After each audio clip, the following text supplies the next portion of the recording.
Welcome to Speak English for You. So, picture this.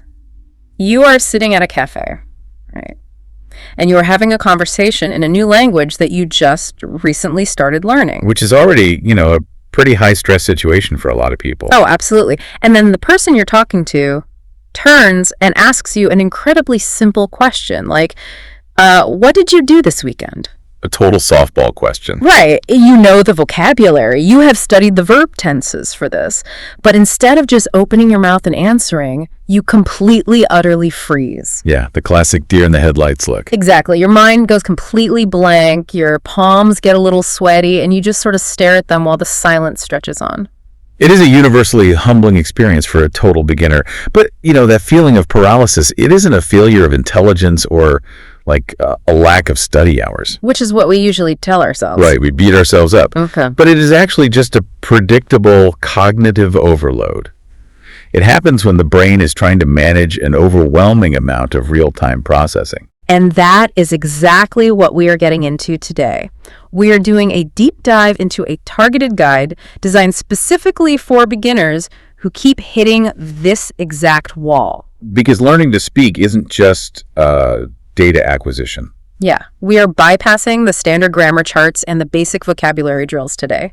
We want to look at the mechanical, cognitive, and even the physical reasons why beginners freeze up. You aren't just downloading a dictionary into your head. You're fundamentally restructuring how your neural pathways route information under the pressure of real-world timing. So let's start with the sources breakdown of that mental bottleneck causing the cafe paralysis. When someone asks you what you did this weekend, a massive chain reaction kicks off in your head. It's a whole algorithm. Yeah. First, you hear the foreign words. Then you mentally translate that question into your native language just to understand it. Which eats up precious seconds. Right. Then you formulate your answer in your native language. Next, you have to open your mental dictionary to translate your native thought back into the target language. And then run a quick diagnostic check on the grammar. Yes.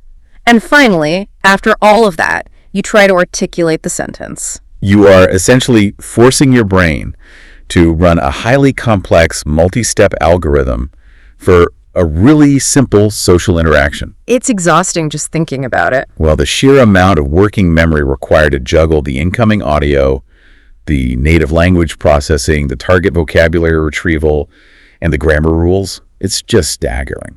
And human conversation is deeply unforgiving when it comes to time, right? Completely. We expect conversational turns to happen in milliseconds. Sure. So by the time your brain finishes running that translation algorithm, the window to speak has already closed. The person you were talking to has subtly shifted their attention. The conversation is basically dead. Exactly. Okay, let's unpack this. It's like routing a flight through 3 different layovers instead of just flying direct. That's a great way to put it. Like you start in New York, fly to Chicago, wait for a connecting flight to Denver, and finally land in Los Angeles, all just to communicate the idea of, I went to the park. Right, and by the time you arrive, you're exhausted before you even open your mouth. So exhausting. And as long as your native language is acting as that mandatory layover in Chicago, your luggage-like, the meaning you're trying to convey, is always going to arrive late to the conversation. Because we rely on the native language so much. Yes, it acts as a crutch. It's a middleman that the brain relies on because it's a deeply entrenched, highly efficient neural superhighway. The brain always prefers the path of least resistance. So if this internal translation layover is the ultimate enemy of fluency, how exactly do we force our brains to start taking direct flights? Well, the guide offers a very specific observation exercise designed to bypass the mother tongue entirely. Okay, what is it? The method is to spend time looking at your immediate environment and describing what you see, but with a strict rule. You cannot translate the object from your native language. Wait, so how does that work in practice? You connect the visual input directly to the new vocabulary. So instead of looking at a table and translating the word table from your native language, you just look at the object. And just think the words. Yeah, you look at it and think something like a brown wooden table. It has a coffee cup on it. It is next to the window, but entirely in the target language. Just firing off the target words as you see the physical traits. Exactly. The mechanism at work here relies on a foundational concept in neuroscience called Hebbian theory. Oh, right. Neurons that fire together, wire together. You got it. When you look at a table, the visual cortex processes the color, the shape, the wood grain. Normally, that visual processing fires a signal straight to the language center, mapping to your native word. We want to intercept that. Right. By consciously suppressing the native word and forcing the visual cortex to link directly with the new phonetic sounds of the target language, you are physically building a new synaptic bridge. Okay, wait, hold on. Let me play devil's advocate here. If I just walk around my kitchen in the morning mentally listing things like brown table, cold water, blue shirt, how does that actually help me in a real conversation at a party? It sounds super basic, I know. Yeah, isn't that just basic vocabulary practice? Like using flashcards without the cardboard? What's fascinating here is that the intention is entirely different. Traditional flashcards still rely on that translation bridge. Because you see the English word on one side. Exactly. You see it, flip it, and read the target word. That actually reinforces the layover. This observation method is about severing the native language link completely. Ah, okay. I see the difference. The source stresses that you don't even need to construct perfect sentences. The goal is just environmental immersion in your own head. So you're just attaching raw target words to raw visual concepts. Yes. And by practicing this during low-stakes, mundane morning routines, your brain isn't panicking about a response time. It is simply mapping the physical world to a new set of sounds. Taking the pressure off. Completely. And the source claims you will actually start seeing real results in processing speed in just 3 days. 3 days. That is a wildly fast return on investment for a beginner. It is, because the brain begins to prune away the native language translation step when it realizes it's no longer required. Okay, so thinking directly in the new language solves the mental block. The direct flight is booked. But what about the physical act of speaking? The biomechanics of it. Yeah, like the brain might be ready to fire, but the mouth needs to catch up. The tongue literally trips over the syllables. This is a profound gap in how languages are traditionally taught. Classrooms treat language as a purely intellectual academic pursuit. Like math or history. Right, completely ignoring the biomechanical reality of speech. Speaking a new language is a physical, athletic act. Which brings us to the second, and honestly, arguably weirdest exercise from the source material. It is a little out there. It's called the movie narrator method, and the instruction is to talk to yourself out loud, narrating your physical actions as if you were doing audio description for a film. The text provides a really great mundane example for this. Yeah, it suggests doing it while you cook. You don't just think the words, you have to loudly announce them to the empty room. I am cutting the onion. Exactly. Now I am turning on the stove. Oh no, the water is boiling. I mean, if anyone walks into the kitchen, you are going to look completely unhinged. Oh, you will certainly look a bit eccentric. Yeah. But the biological reasoning behind it is incredibly sound. How so? Well, the human mouth, the jaw, tongue, soft palate, and vocal cords, they make up an incredibly complex muscular system. And every language on Earth utilizes a uniquely specific phonetic inventory. Here's where it gets really interesting to me. It's literally physical conditioning, isn't it? It really is. Just like an athlete does footwork drills, you have to physically train the muscles in your face and mouth to adapt to the unique rhythm of a new language. The comparison is highly accurate. Think about it from a motor cortex perspective. If you are a native English speaker, your facial muscles have spent decades building profound muscle memory for English phonetics. So my tongue is just used to being an English tongue. Basically, yeah. Your tongue naturally rests in a specific position. Your lips round in a specific way to produce English vowels. And then you try to learn something else. Right. When you suddenly switch to a language like French, which requires entirely different lip rounding, or Arabic, which uses sounds articulated deep in the throat, your muscles are literally out of shape. They just do not have the motor sequences mapped out at all. Exactly.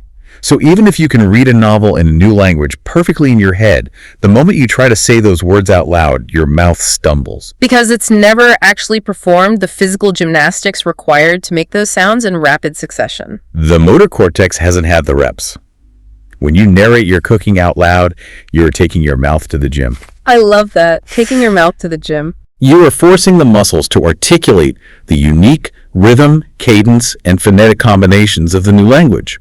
If you only practice silently, the neural signal gets sent from the brain, but it hits a bottleneck at the physical articulation. So we have mental observation to cut out the translation and physical narration to build muscle memory. The internal and the external. Right. But let's be real, what actually stops people from doing this out loud in the real world? It's the paralyzing fear of getting the rules wrong. The absolute terror of making a grammatical mistake in front of another human being. Exactly. And this is where the guide drops what I consider its most liberating advice. It explicitly tells beginners that you absolutely do not need perfect grammar to be functionally fluent. In fact, obsessing over perfect grammar is the exact thing killing your ability to speak. The text uses this really illuminating scenario involving a tourist. Imagine you are walking down the street in your hometown and a tourist approaches you. They look at you and simply say, "Where is station?" Right. They drop the article.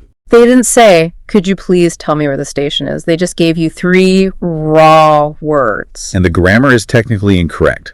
A language teacher would absolutely mark it wrong with a red pen. But you completely understand them. Because from a functional standpoint, the communication is flawless. The listener instantly understands the intent, uses context clues to fill in the missing syntax, and points the tourist toward the train. The idea was 100% successfully transferred. From one brain to another. Okay, but aren't we taught to avoid mistakes? Like if I take this advice to heart and I just start blurting things out, dropping articles, messing up my verb tenses, won't I build terrible habits? It is a totally reasonable fear, heavy conditioned by years of academic testing. Yeah, I don't want to become incredibly fluent at speaking absolute gibberish. But the source points out a fascinating blind spot we all have regarding our own native languages. We hold language learners to this impossibly high standard of grammatical purity that native speakers do not even hold themselves to. Oh, we break the rules constantly. Constantly. Linguists refer to this as the economy of effort. Native English speakers naturally compress, morph, and break language to maintain conversational momentum. Like what? What's an example? Well, an English speaker might say, "I didn't see nothing." That's a double negative that violates textbook grammar entirely. Or consider connected speech. We don't articulate every syllable of "what are you going to do?" Oh, right. We just say, "What you gonna do?" Or even just "jeet" instead of "did you eat?" Jeez, yeah, I say that all the time. We drop subjects, we start sentences, and completely change grammatical direction halfway through. We rely heavily on rhythm and context. And if a learner tries to speak with absolute pristine perfection, articulating every single syllable, They actually sound robotic. It disrupts the natural cadence of human interaction. The ultimate rule here is clear and highly provocative. It is vastly better to speak wrong English fast than to speak perfect English slow. better to speak wrong fast than perfect slow. That is so good. It completely inverts the classroom model. Yeah, because we are graded on precision. But this framework argues that actual fluency is born from momentum. If you try to speak perfect slow, you are constantly retreating into your own head. You are pausing the conversation to consult your internal grammar charts. And the listener just gets bored or confused by the massive delays. Exactly. But if you speak slightly wrong fast, you maintain the rhythm of the interaction. You stay engaged in the flow. The listener's brain is remarkably adept at auto-correcting your minor errors in real time. As long as the core vocabulary is there. Right. The guide has a really great mantra about this. It says that when you are speaking and you mess up a verb, you are going to feel a strange, highly uncomfortable sensation in your gut. Oh, yeah. But that feeling isn't failure. That uncomfortable feeling is actually just the literal feeling of learning. It's neuroplasticity in real time. Which requires a fundamental redefinition of what a good language learner looks like, you know?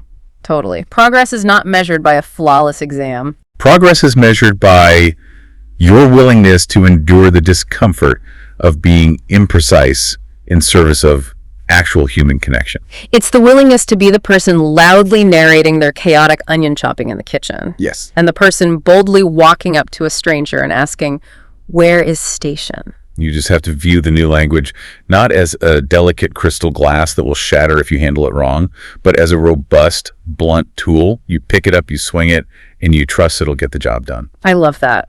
So we've covered the mental bottleneck, the observation method, muscle memory, and the power of speed over perfection. Let's synthesize this into the guide's specific homework for the listener. The source prescribes a remarkably simple daily habit to cement all of this. The assignment is this. Tonight, take exactly 5 minutes to think about your day in your target language. Just 5 minutes. But the absolute unbreakable rule is that no native language translation is allowed, just pure words and feelings. is a period of forced immersion. The text suggests doing this during a transition period, like taking a shower. You don't attempt to build complex sentences about office politics. Just the basics. Right. You simply let the raw target vocabulary wash over you. The word for water, the word for hot, the word for tired. You just exist in the phonetic space of the new language. If you don't know the word for soap, you don't translate it, you just move on to a concept you do know. It's a daily 5-minute unblocking of that neural pathway.